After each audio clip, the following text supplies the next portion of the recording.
Assalamualaikum warahmatullahi wabarakatuh. Selamat pagi anak-anak yang solih dan solihah, Permata Bunda 1, 2, dan 3. Apa kabar anak hari ini? Semoga dalam keadaan sehat walafiat. Ya, bertemu kembali dalam pembelajaran PJOK. Hari ini kita akan belajar tentang latihan daya tahan jantung dan paru-paru. 2 pekan kemarin kita sudah mempraktikkan yaitu latihan tersebut. Hari ini kita akan coba mempelajari materi sehingga anak-anak memahami secara keseluruhan tentang latihan daya tahan jantung dan paru-paru. Nah, apa sih latihan daya tahan jantung dan paru-paru? Daya tahan jantung dan paru-paru adalah kemampuan jantung dan kapasitas paru-paru dalam melakukan aktivitas kerja dalam waktu yang lama tanpa mengalami gangguan yang berarti. Nah, ketika kita sebutkan latihan daya tahan jantung paru-paru, berarti adalah latihan yang ditujukan untuk jantung dan paru-paru sehingga dia bisa bekerja secara optimal. Ketika kita melakukan suatu aktivitas, kita tidak merasakan kelelahan yang berarti ketika jantung dan paru-paru kita memang sudah terlatih. Bagaimana sih cara meningkatkan daya tahan jantung dan paru-paru? Nah, latihan yang dapat kita lakukan untuk meningkatkan daya tahan jantung dan paru-paru ada sebagai berikut. Yang pertama yaitu fartlek atau speed play.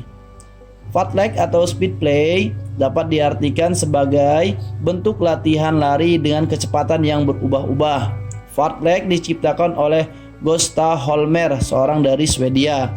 Nah, di sini jadi ketika kita melakukan latihan fartlek atau speed play ini, dalam waktu atau jarak tertentu kita melakukan lari sprint. Setelah itu kita berlari santai. Setelah itu bisa juga dengan melakukan halang rintang. Setelah itu kita berjalan lagi seperti biasa. Itu diulang dalam waktu tertentu. Yang kedua ada yaitu latihan namanya interval training. Interval training adalah suatu sistem latihan yang diselingi dengan jeda waktu untuk istirahat. Contoh bentuk latihan interval training yang dapat kamu lakukan adalah lari dan renang. Misalkan anak melakukan lari sprint dengan cepat 1 menit, kemudian istirahat dengan jogging 30 detik, kemudian berlari lagi 1 menit, kemudian jogging lagi 30 detik. Itu dilakukan berapa kali pengulangan dalam waktu yang sudah ditentukan. Yang ketiga adalah jogging. Jogging adalah aktivitas berlari pelan antara lari dan jalan untuk tujuan kesehatan. Jogging biasanya dengan durasi waktu yang relatif lama atau dengan jarak lari menengah. Sedangkan manfaat dari latihan daya tahan jantung dan paru-paru ini, yang pertama, meningkatkan kemampuan kerja jantung dan paru-paru. Yang kedua, memperlancar sistem peredaran darah. Yang ketiga, mencegah timbulnya berbagai penyakit terutama yang berhubungan dengan jantung dan paru-paru. Yang keempat, menghindari stres dan tekanan saat melakukan aktivitas berat. Yang kelima, meningkatkan daya respon tubuh apabila diperlukan sewaktu-waktu, dan masih banyak lagi. Ya, setelah anak-anak mendengar penjelasan dari Ustadz Heri tadi tentang manfaat dari latihan daya tahan jantung dan paru-paru. Nah, anak-anak mulai sekarang jangan malas untuk berolahraga agar kita terhindar dari berbagai penyakit, baik dari penyakit jantung ataupun paru-paru, sehingga kita bisa tetap sehat dan bugar.